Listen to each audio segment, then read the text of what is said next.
Okay, welcome everybody. Today we're going to be looking at inequalities. This is going to be our first section in chapter 3, and we're going to be just looking at some very basic ideas with inequalities. So, big idea with inequalities, some key concepts. And inequality is a mathematical sentence that uses an inequality symbol to compare the values of two expressions. You can use a number line to visually represent the value that satisfies an inequality. So for instance, things we're going to be looking at in words, x is less than 3 would be represented in symbols as x is less than 3, but on a graph you'd have an open circle at the 3 with an arrow pointing to the left. Another one in words, x is greater than -2. So symbolically it would be represented like so, and then it would be an open circle at the -2 and arrow pointing to the right. Okay, so those are going to be some basic concepts of inequalities, some things we're going to be looking at today. Again, we want to be looking at it in words, so x is less than or equal to 0 would be represented with this. Notice that if I have or equal to, now I do have the line underneath the less than symbol. So less than or equal to. So now when we're graphing it, that would be a closed circle. Notice we have a closed circle here, and we got an arrow pointing to the left. Okay, so on the next one, we have x is greater than or equal to 1. So again, we have an less than or equal to. So, or actually a greater than or equal to. So once again, that means we got a closed circle, arrow pointing this time to the right. Okay, so if I wanted to represent this inequality, we got a verbal expression. Now how do I write the inequality? So pretty straightforward. We got an x less than symbol or equal to, so we got that, and then a -7. So if I'm doing a number line for this one, what do I want to see on your number lines? I'd want to see the -7 in the middle. I'd want to see one number less than it, one number greater than it. And then it's going to be a closed circle since there is an equal to with it.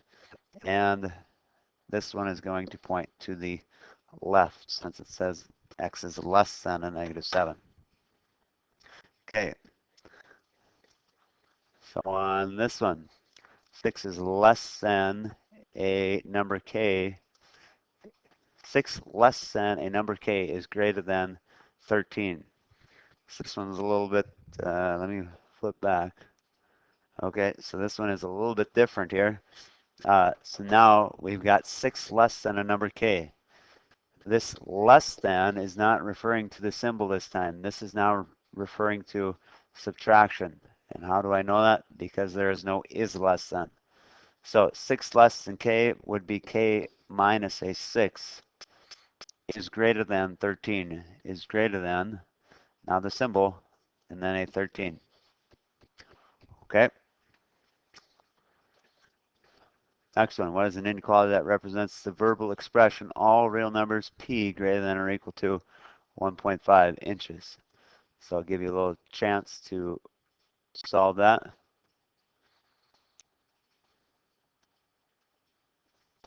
And you should have p is greater than or equal to 1.5. And that is not, sorry, that's not inches, that's just a quotation mark. I was mistaken. Once again, I'm wrong. Okay. Next thing we're going to be doing, we're going to be doing checking solutions, checking to see if something is a solution. And again, a solution is simply a number that makes a statement true. So if I were to look at this one, I would have 2 times the -3. Since -3 we're checking, we're going to put that back in for the x. So I'd have 2 times the -3 plus a 1. Is that greater than -3? Well, 2 times the -3 I know is -6. Plus 1 is -5. So the question is -5 greater than a -3? And the answer there would be no. So we can say that -3, it's no, it's not a solution, or we can just say not a solution.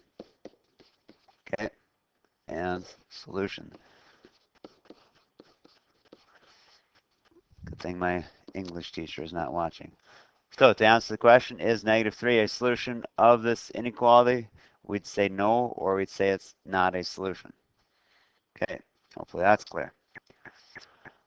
Now here is another one. We're checking, is -1 a solution of 2 times x plus a 1 greater than -3? So I'd have 2 times a -1 plus 1. Is that greater than -3? Well, 2 times -1 is -2, plus a 1 is -1. Is that greater than -3? And the answer here would be yes. Yes, it is a solution. Okay, hopefully that's clear. Now, some graphing here quickly. So again, we've got n is less than 1. So I'm just going to give you some time to try and graph all 4 of these. If you want to just pause the video and see what you come up with. Okay, so the first one. Again, I said you should have 3 numbers. So you should have a 1, a 0, and a 2. Since it says it's less than, n is less than, we're going to have an open circle, and we're going to have an arrow pointing to the left. Okay, next one says a is greater than or equal to 0. So again, I'm going to have a number line. I'm going to have a 0, a 1, and a 2, or a -1 and a 1, excuse me. And for this one, I would have a closed circle at the 0 and arrow pointing to the right. The next one, we got a -3 in the middle of my graph. Should have a -4 and a -2 here. And then for this one, once again, we're going to have an open circle and arrow pointing to the right. The last one is the one that we need to talk a little bit more about. We should have a -2 in the middle. And over here, we should have a -3 and a -1. But now the question is, how do I know which way to point my arrow? I know it's going to be a solid circle. So I can have my solid circle. But which way do I point my arrow? So typically all these other ones, the variable is on the left-hand side. So one way to do it is you rewrite it so the variable is on your left-hand side. So this would become x is less than or equal to a -2.